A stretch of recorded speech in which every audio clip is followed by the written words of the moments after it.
morning, Quadcopter 101 here, and today's shout out goes to Pigeon's RC channel. Pigeon was first to say first on one of my recent videos, and this one's this shout out, so congratulations. Good morning, Quadcopter 101 here with a review of a neat new quadcopter, the Hubsan Zino Pro. This is the Pro version, folks. I'm showing you what I got here. This is the 3-battery Pro version. It also comes, let me show it to you here just real quick before I move it aside. But it comes with a carrying case. This is the Hubsan carrying case for this particular drone. Looking inside, it's kind of a compact case, but it will fit all the components in there, although rather snugly. Okay, you're going to have to arrange them very nicely to get them all in there, to get all this stuff in there. But really, this was all packed inside there. So let me adjust the camera a bit, folks, because it's not centered. There we go. That's a little better. But let's go over what we get. In the box, in the carrying case, you get the charger for the batteries and the charging cable that plugs into the battery. Let me show you this. It's a 3S plug on one side, which can plug into some balance chargers, and a converter port on the other side. But I recommend using the provided charger to get the appropriate charge for this. The batteries that come with this. It also comes with, this is interesting, with a plug for your vehicle. If you want to plug it into your car and charge it through your car, it'll take quite a while, but you know, if you're driving somewhere, you can do this, you know, a long distance drive of several hours, maybe that will charge it. You get the instruction manual. It's very, very brief instruction manual. I recommend going online to Hubsan and getting their PDF version of the instruction manual. It's easier to read also, because to read that thing, I need to use a magnifying glass with my old eyes. You get the drone. You get the protective case for the gimbal on the drone. You get the controller, and again, I mentioned that I got the 3-battery version. This is the batteries that you get with this, 3,000 milliampere hour, 11.4 volts. There is no difference between these batteries and the Hubsan Zino, the basic Hubsan Zino. So you can use Hubsan Zino batteries with this, or vice versa. I've already tried it, folks. They work. They're the exact same. You get the controller. And you get on-the-go cables for the controller. You get a cable for, this one is for Apple phones, and you get a micro USB cable for Android phones, and also a Type-C. This is the one I got, folks, for my phone, Type-C Android phone. A Type-C on-the-go cable. Now, what do you need on-the-go cables for? Well, this, you can connect to the Wi-Fi of the drone if you wish, but you're not going to get maximum range out of the drone by doing such. You really want to connect your phone to the controller's signal, but you can use, I believe you can use 802.11 AC Wi-Fi, but it's much better to use these cables here because there is no Wi-Fi interference if you're using the cables to connect to the controller, and the controller will relay the FPV signal back and forth, and the control signals back and forth via the controller to the drone. Okay, don't connect directly to the drone is what I'm saying, folks, with your Wi-Fi, or else you'll get very, very poor range. You also get a little micro USB cable, and this is for charging the controller, as the controller has a 3.7 volt built-in 3.7 volt 2600 milliampere hour battery inside of it for powering it, and again, that's what this cable is for. Now, this Zino Pro is essentially has the same features as the original Zino, with a few exceptions, and that's what I'm going to focus on in this review here. I'm not going to go over all the things the Zino can do. There are many videos on that subject already. I just want to focus on what's different between this and, let me get it over here, the original Zino. Okay, looking at both of these, let me take off its cover first. Just a quick look at both of these. You don't really see much difference, folks. Let's talk about the physical differences that I have seen. First off, let's start with the propellers. The propellers are screwed in with little Phillips screws. The propellers on the original Zino are flathead screws. I don't know if there's a big difference in that, but that's the difference between the two that I can see there. The second difference is, let's look at the original Zino. If we look at its camera lens, let's focus on the lens here. You notice there's not much of an indent in there. Okay, what you see on the new Zino is, if you look at the lens, there is quite a bit of an indent before you get to the lens there. What this means is, folks, you can put in optional neutral density filters inside this recessed space here. They're not available yet. They're supposedly on the way. But this will have the capability of optional neutral density filters, you know, for cutting down on glare mainly, I believe, is the main use for those type of filters to get a universal reduction in light going into the lens across all color spectrums, I believe, is the idea for the neutral density filters. Now, the other difference, physical difference between the original Zino, if you look on the belly of the original Zino, okay, it's nice and flat. There's no openings on this. On the new Hubsan Zino Pro, there is these two little openings in the belly here, okay? Now, I'm not sure what they're for. The only thing I can think of, the reason that I'm putting these openings here is to improve cooling ventilation inside the aircraft itself here, to help with cooling. So that's what I think these are for. I'm not sure. Don't take my word for it, but that's the only thing I can think of right now, the purpose of that being there. Okay, so that's the physical differences of the drone. Let's talk about the differences between the controllers between the two. Now, people have complained about the original controller. Let me find it. Here's the original controller, a little bit dusty, but they've been complaining about these gimbals on the original controller. They were too sloppy, too loose. What they've done with the Zino Pro controller is they've stiffened them up. They have stiffer, resistant springs inside. And also, there's one other thing I've noticed is that if you move this around the outer edges, there's a little indent for each of the cardinal points as you're going around. Okay, there's one there, one there, one there, one there, one there, one there, one there. So, you know, you can, you know, find the center position more, you know, if you want to go forward and you don't want to go diagonally, you can find that actual pure forward point by just feeling for the indent as you go around like that. So the same, you know, going for any of these directions, any of these cardinal directions. So that's the main differences that I've seen between the two. Now let's talk about the capabilities between the two. The advertised capabilities. One other thing I forgot to mention. This one's a little bit heavier than this by about 20 grams. This is 727 grams. I believe this is 720 grams, or 707 grams. What does that mean? That means there's something inside here that's different than what's in there. I'm not quite sure, but it's 20 grams, and I'm not sure what the actual difference is between the two, because it's not really explained. Somebody's going to open one of these up and find out where that extra 20 grams comes from, but right now I can't explain it. Okay, I mentioned not ND filters, capability on this, holes in the belly. Now, the big difference between this and the original Hubsan is this one's supposed to have much greater range, 4-kilometer range. They're saying FPV and control range out to 4 kilometers. I kind of find that hard to believe, and a quick test flight that I did yesterday, I did not get 4 kilometers. I just got about 1,100 kilometers before I lost signal.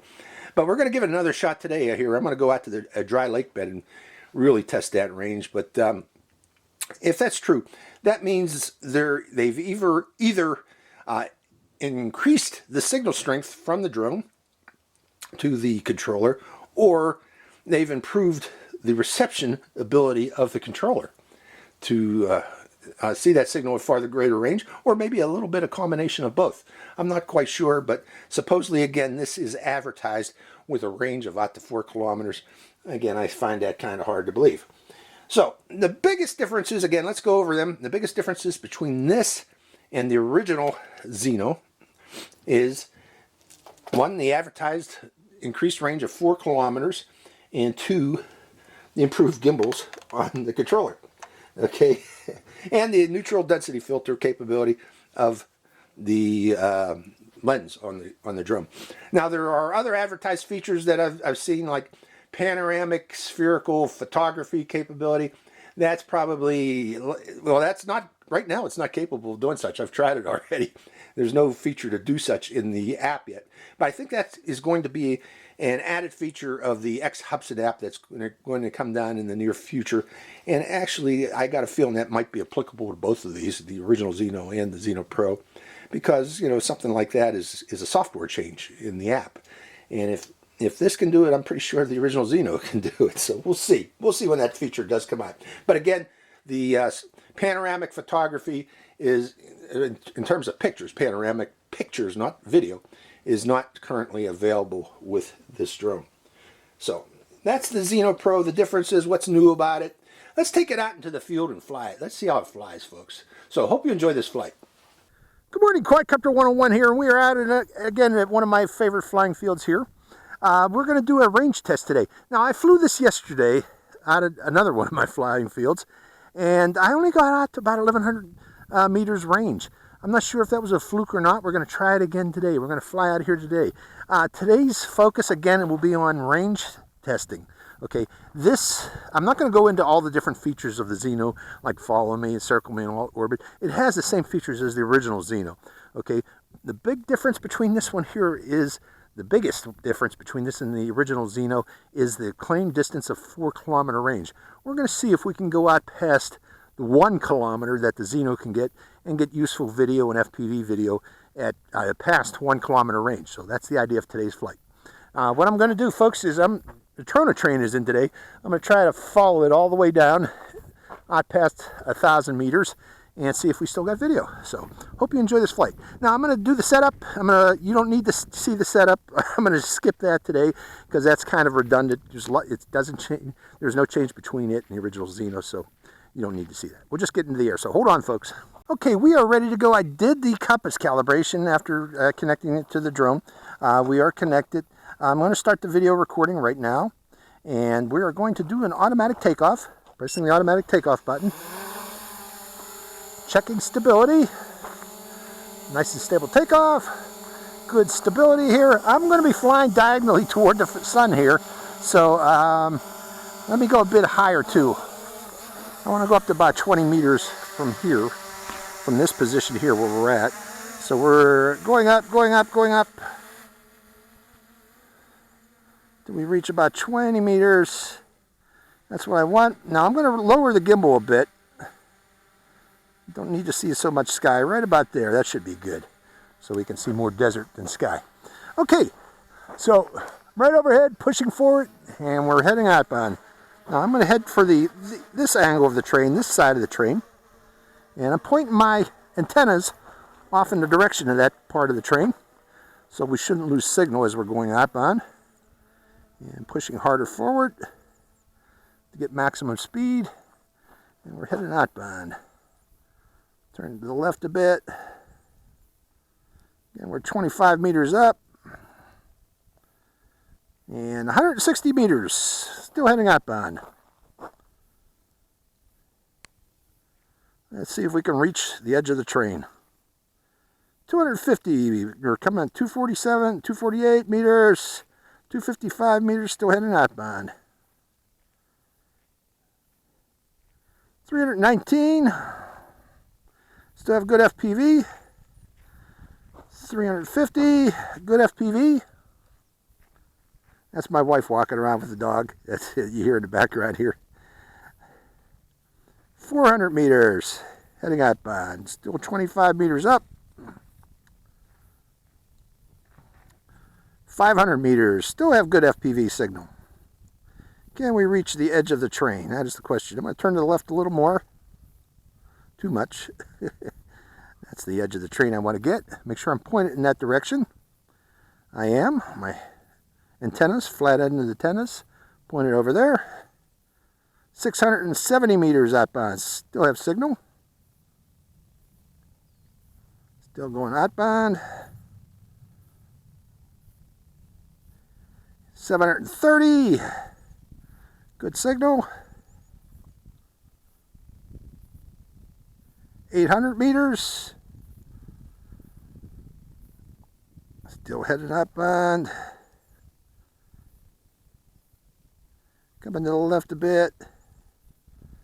I'm not going to go over the other end of the track. I'm going to stay on this side of the track. But we are 950 meters. Let me aim my antenna a little better. 975 meters.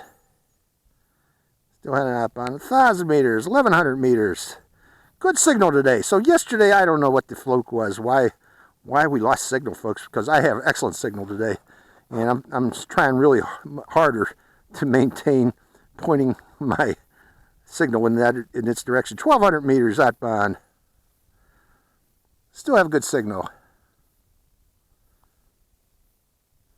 1,300 meters.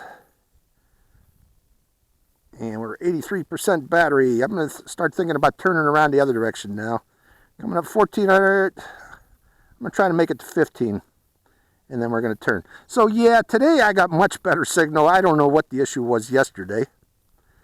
I'm thinking not even releasing that video because I got great signal today. So we're out at 1,500 meters. I'm going to stop it right about there.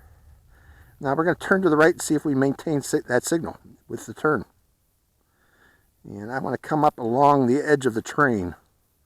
There's the train pushing forward. Real strong signal today, folks. You know, I really can't explain what happened yesterday. And again, I think I'm not even going to release that video because I only got out to 1,100 meters and I lost signal. But today I've got super strong signal. 1,400 meters. Again, I want to stay on this edge of the train, but I don't want to go that far. Pushing forward. Turning to the left. Coming back on this side of the train. I don't want to be on that side of the train because I'd have to go around that train to retrieve this drone if I lost it. How am I doing there? Going right over the top of the train. I don't want to do that. Let's go over here a bit more. Okay, let's try coming to the left again. There we go. That's better. I'm going to come down the side road, but it comes down the side of the train. We are 989 meters. Why is it doing that? Here, let's do this again. There we go. That's better. We're going to follow the train. By the way, for those of you wondering, this is the Trona train, Trona Railway. This brings once a week or once a month. I don't know how often it is, to tell you the truth, folks. But this doesn't sit here forever. They actually take this train and take it over to Trona, California, nearby Trona, California, and load it up with all sorts of chemicals that are mined from the Searles Lake bed, Searles Dry Lake bed. Okay, keeping my antennas pointed at it. At 770 meters. We're going to go all the way down the train. Follow the train. Oop, oop, go to the right. I don't want to go that way. 66% power, so we're good there. At 50%, I got to start thinking about coming back here. So yeah, this goes easily past 1,000 meters.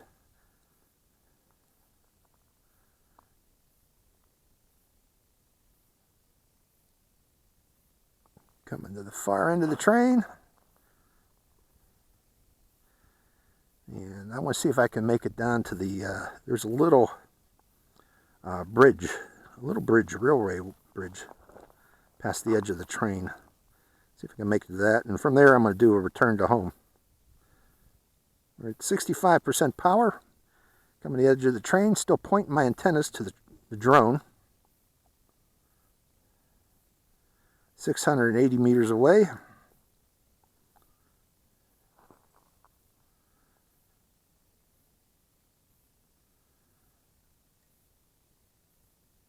Okay, 713 meters away. Still heading up down there. 735. 61% battery power.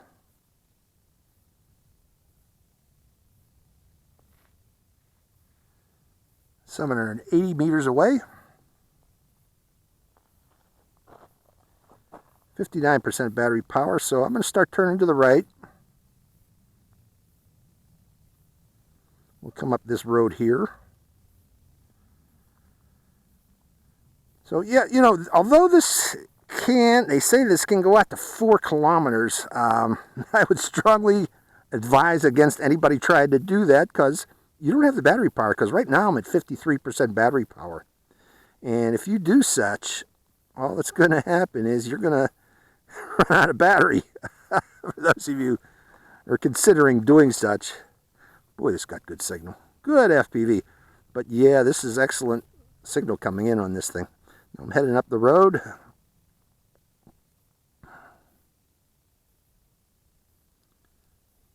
Should be heading back in my direction now. We are 700 meters out. You know what? I'm at 50% power. I'm hitting return to home. It comes directly back to us right now at 50%. So automatic return to home. Now, the next thing, yesterday I was trying that apron landing, automatic apron landing, where it looks for my parking apron on the ground and tries to land directly on it. We're going to see if it had problems yesterday. Let's see if it has a better time doing such out here on the sand, open sand. There's no scrub brush around for it to get confused with. It's just open sand. Let's see if it can spot it. But we are 425 meters away inbound at 44% battery power. See what I mean, folks? You really don't want to try to go to 4 kilometers. About 1,500 kilometers where I was at, 2,000 maybe maximum. I would recommend considering avoiding going to 4,000 because I don't think you will make it back. Inbound, inbound. There, see, I'm already getting a low battery warning, 40%. I can hear it right now at 130 meters, so you can hear it. It is a loud drone. 130 meters, you start to hear it. Coming overhead. Okay, I am going to stop the video recording right about now because I wanted to look for the apron. Now, if you are recording while it is doing its return to home, it will not do the automatic landing on the apron. You have to turn off recording. Searching for the apron, there it is. It's looking at the apron. Let's see if it finds and lands directly on that. It's trying. It had a green arrow for a bit there. Green arrow again, and then it turns to white. Can't make that final landing. Yesterday it had problems. 37% battery. Can you do it? Will it do it? It's thinking about it. It's thinking about it. It's trying. No, no, no, no, no. It's drifting. Will it do it? Oh, it's drifting.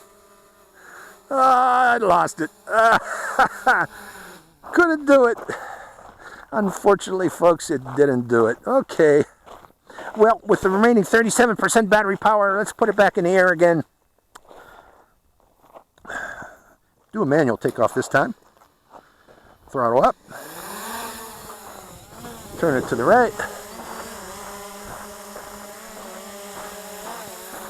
And get in the picture.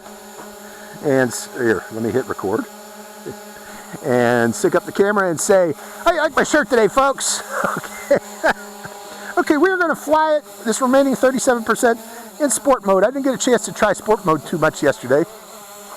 So, switching to sport. Let's see what it can do.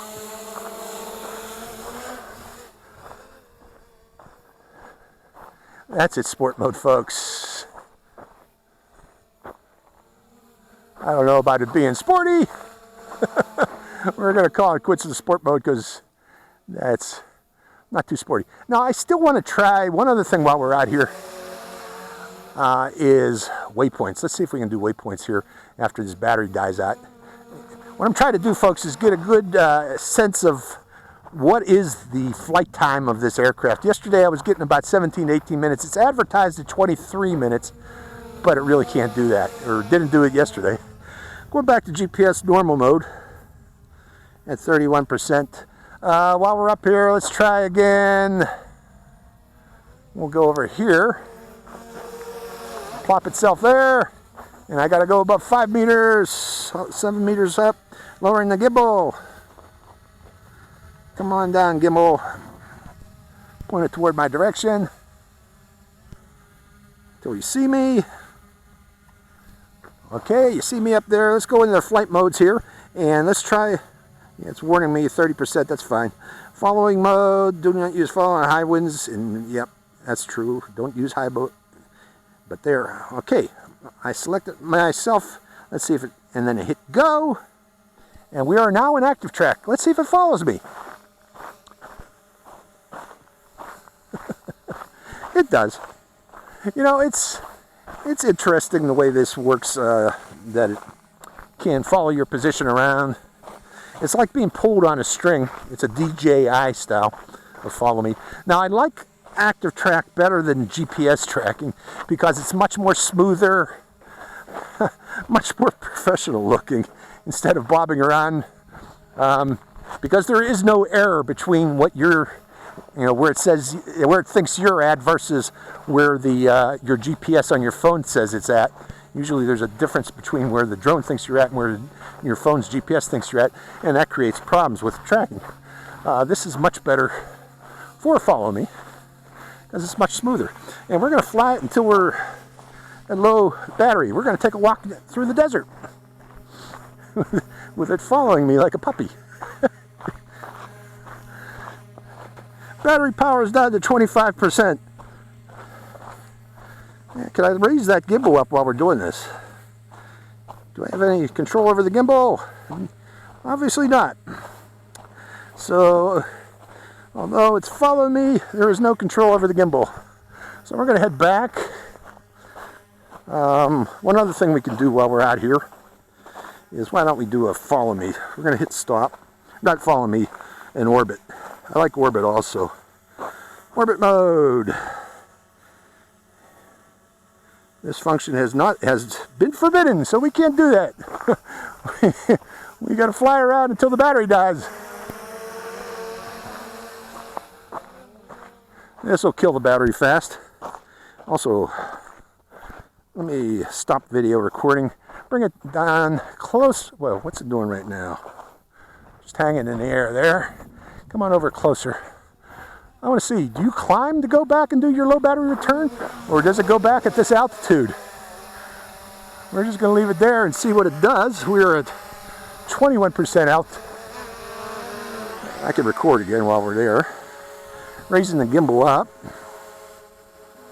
Gimbal going up. Gimbal up, gimbal up. And just fly around. By the way, this is Spangler Hills Recreational Vehicle Area. Very popular for Los Angelinos to come up here on weekends. There's one person left over from the weekend over there camping. But they camp over in this dry lake bed off to the left here. That dry lake bed over there. And then they take off on these trails all around here. If you notice, these hills are just filled with trails.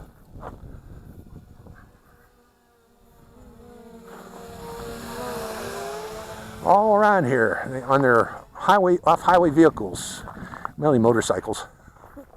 Motorcycles and these, dang, I don't know what they're called, the little go-kart cars that are encased, not quads. People are going to chime in below saying, how come you don't know what those are? Those are called this. Those kind of, there we go, low battery return. Okay, battery's 20%. That's what it does. It's return to home no matter what. You can't stop it. So this will give us our flight time here. This is the low battery return to home, folks.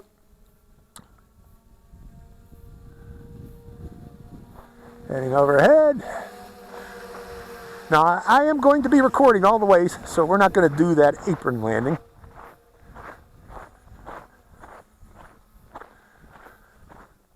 Coming down. Coming down. Let's see how accurate our return to home is this time.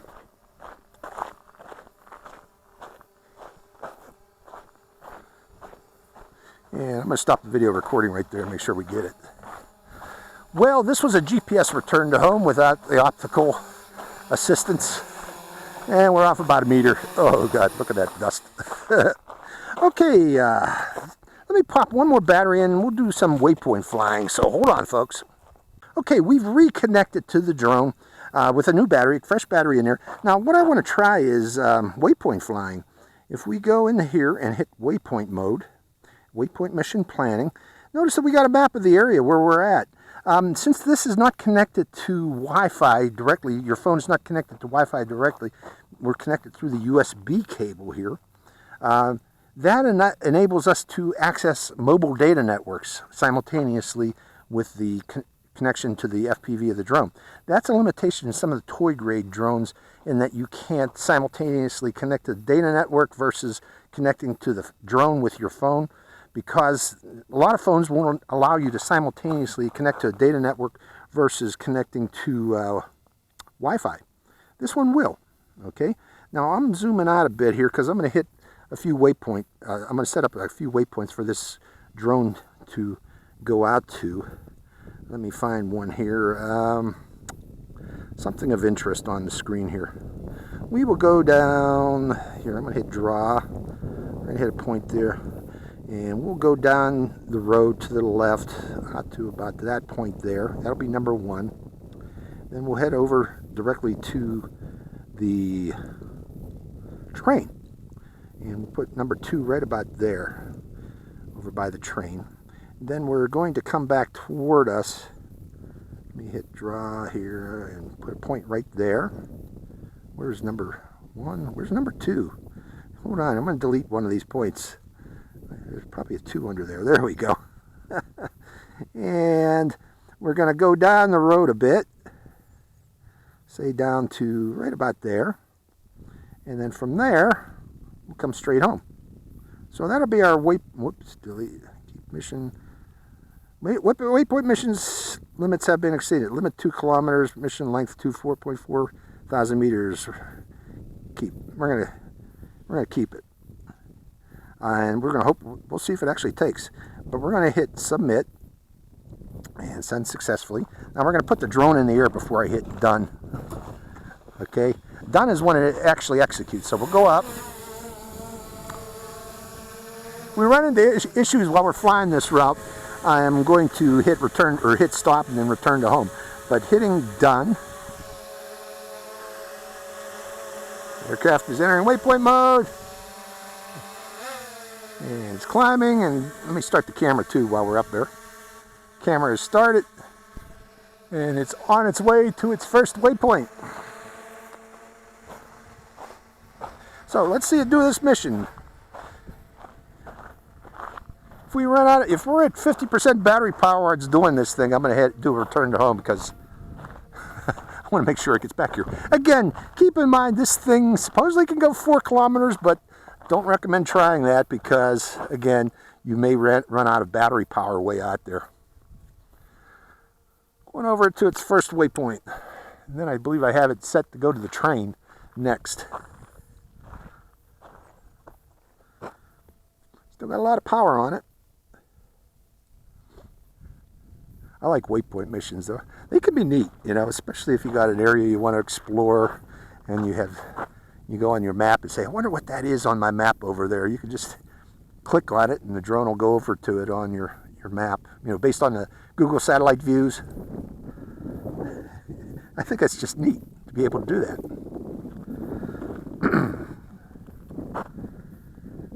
Okay, we're 262 meters away. This 2-kilometer mission.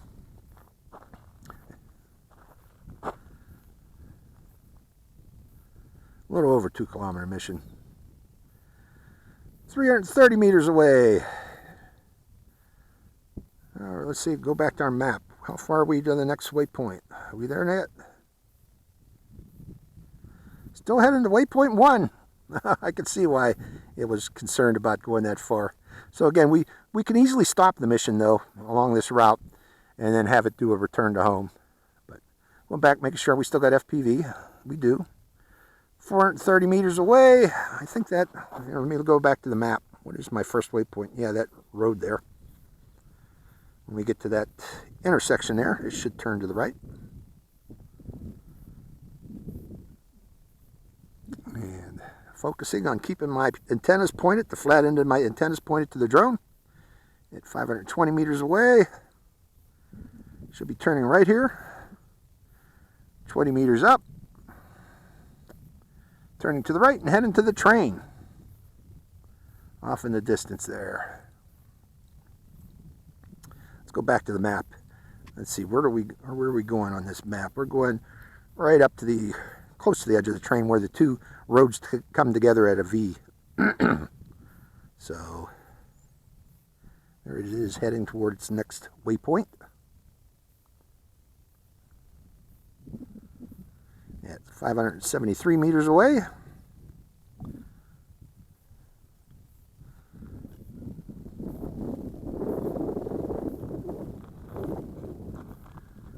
$595 meters away, and 84% battery power, keeping an eye on that. If I hit 50 again, folks, I'm going to hit return to home from this mission. 625 meters away. Going back to the map. How close are we? We're about 2/3 of the way there to this next point. Is that a car there? Well, there's, oh no, that looks like a little bridge over there. Okay, still getting there. 686 meters away. Coming up on point number 2.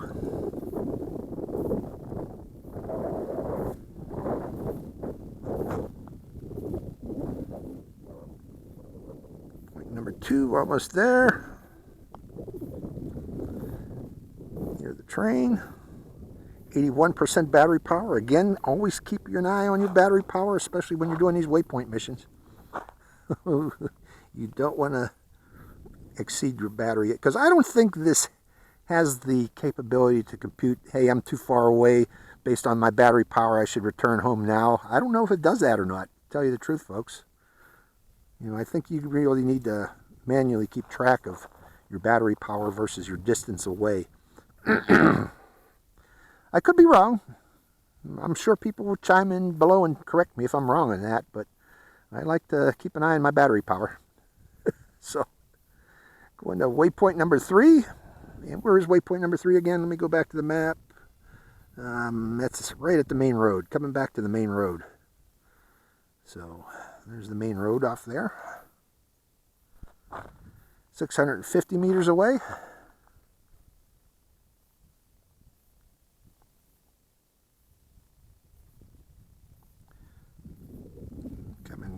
Going further, 601 meters, not further, closer, 590 meters away. I think I see our car off in the distance there. Is that ours up on the hill there? I think that's us there. 537 meters away and 71% battery power. Now let me go into the settings, see if I can increase the speed here of waypoints in the settings here. I forgot where waypoint was. Probably on the top here. Aircraft, waypoint settings.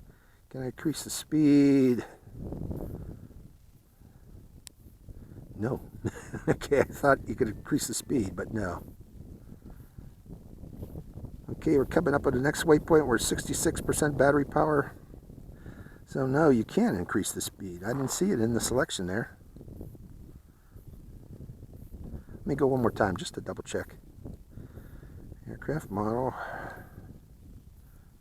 Waypoint settings. Flight distance. Come back at. How about maximum speed settings? Maximum horizontal speed. Well, we're 100%. So that's not it. Okay, coming back at, where are we at now? We're heading to waypoint 4. Okay, I don't know if we're going to be able to make it to waypoint 4 because we're at 61% battery power right now. But it's going down the road.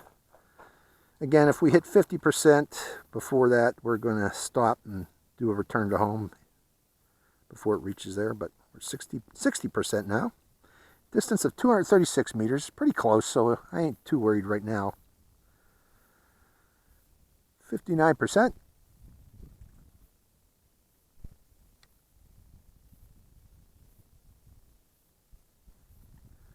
Heading up on 219 meters. We're actually coming by us right now. 218 meters.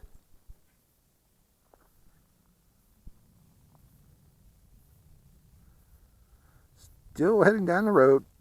220 meters. Where are we at on our map?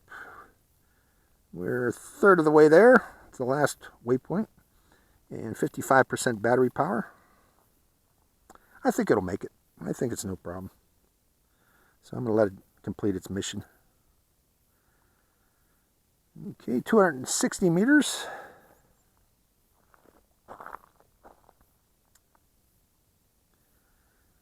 And still heading down the road. Let's lower the gimbal a little bit more so we can see more of the ground. So again, you know, this waypoint thing would come in handy for those that have a large amount of land that you want to survey, or those on vacation who want to survey your vacation area where you're at. This will do it. Seems to do it very well, actually. 360 meters. We are at 50% battery power, folks. But I'm continuing that on because we're almost at that next waypoint there. Waypoint number 4. 400 meters. 408 meters.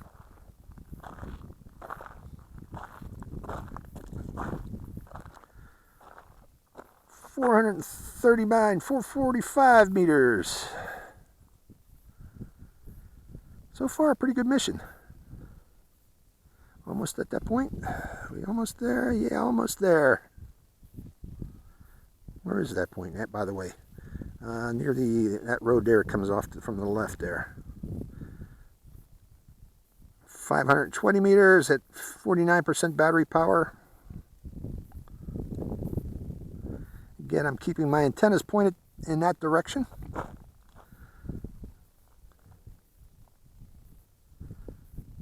%.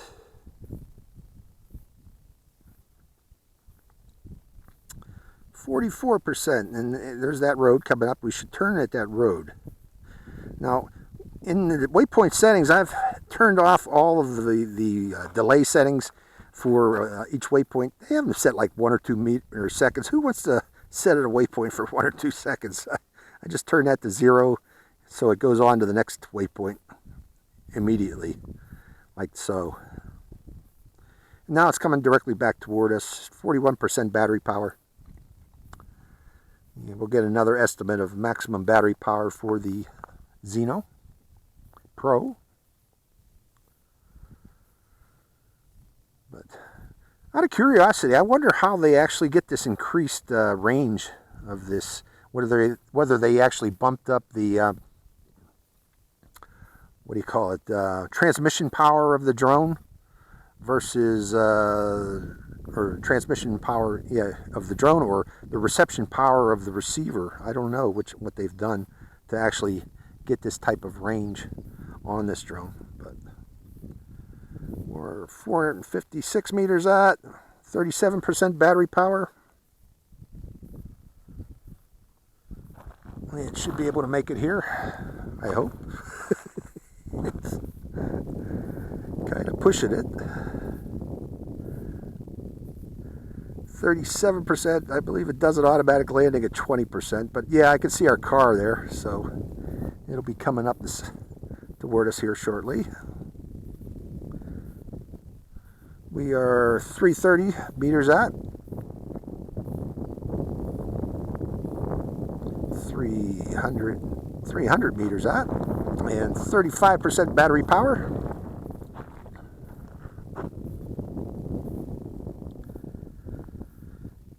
Good satellite, 16. Strong signal. My signal bars here. 220 meters at 31% battery power. You can hear it now. At 180 meters, 190 meters, I started hearing it. So again, it is somewhat of a loud drone, but again, it's real quiet out here where we're at. There's nobody out here with us except, I see one people over there camping, but there's no noise coming from them. And there's our takeoff site. So, all in all, this is a good flight. I hope the recording is coming out all right. I'm going to check my hat real quick. That would be bad if I forgot to start the recording on my hat camera. Checking my hat camera. Okay, there it is up in the sky. And that's the end of the mission. So let's come back down. There, it's turning itself. Where's it going now? Where's it going now? Okay, the battery level is 30%. I just got a warning. So I'm coming down now. I have control again. The mission is over. Do we have enough power to try orbiting? Let's try it. Let's see. Circle orbit mode. Understood. And next. Current radius 27 meters. Execute. And hide. And start recording. Not enough space in SD card. Okay, but let's end that. Let's hit stop. I only got an 8 gigabyte card in here, but it is class 10 card, one of the few that I had. I didn't think I'd be flying this long, but we're going to finish it up right now. We don't need to do any more recording of video, but that's its flight time. We're going to fly it until it actually stops and returns home, just to confirm that it's flight time, what its flight time is. I've been getting an average of about 17, 18 minutes.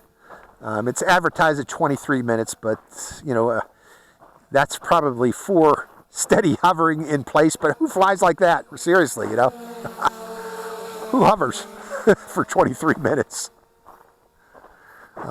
Most people are going to be out flying like this.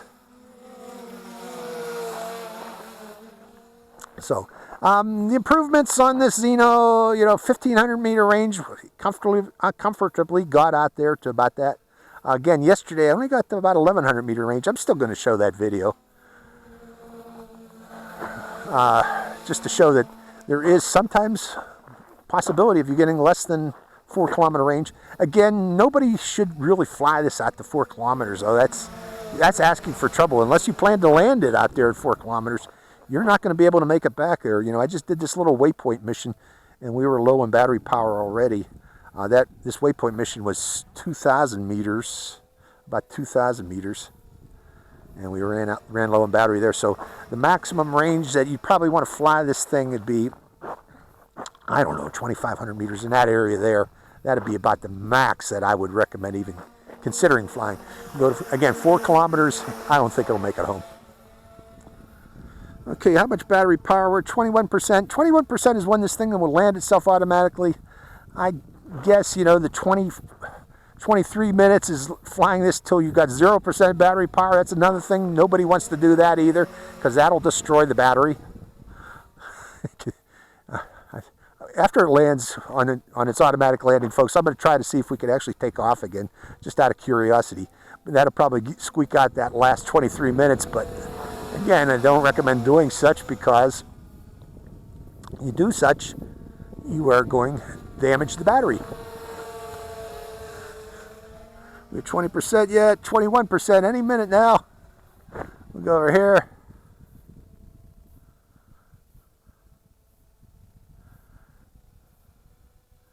Coming overhead. And there we go. And it's doing its return to home. No battery return to home. You get a vibration on the controller, and it climbs up to 20 meters, goes back to its landing pad. Now, if you are at 500 meters and a 20% battery power, you know, some extreme distance, you know, what I'm saying, folks, is don't rely on low battery return to home either. You don't want to be at 20% battery at 500 meters or 1,000 meters away and have it do an automatic return to home from there, because I really don't think it's going to make it home. Okay? So another caution for you newer flyers out there to think about is when you're low battery, bring it home or bring it close in. Okay, is it going to, oh, it's doing the Apron landing again. Let's see if it has any luck this time. Let's see if it has any luck this time. Will it? It's got green this time. It came in from the south this time. Is that going to help it any? Nah, I lost it again. Just can't seem to do it. Hubsan, you got to get this right. You know, eventually I think you will get it right in a future update of the firm or the software for this drone. But right now, it doesn't want to do it. Let's see if I can take off in the air again. Let's see if I can get it back in the air. Yeah. So I guess you can fly a little bit longer. I don't recommend it. I'm going back down again because you are going to damage the battery if you go down to 0. So just out of curiosity. So maybe that's how they claim 23 minutes there, flying it down to 0%. I would not do that, folks. Preserve your batteries. They're expensive. Okay, turning off the drone. Final thoughts. Yeah, it's capable. Similar, it's the Zino, but with extended range, folks, and the ability to put in ND filters in there. So I hope you enjoyed this flight of the Hubsan Zino Pro. This is Quadcopter 101, signing out. Hi, Quadcopter 101 here again. Hey, if you want to get your own shout out in one of my future videos, make sure you subscribe to my channel. It's real simple. Just go to my channel page and click on that subscribe. And also make sure to click that bell button right next to the subscribe button. That way you get notified when I release a brand new video immediately and give you a chance to get that first shout out. So give it a try, folks.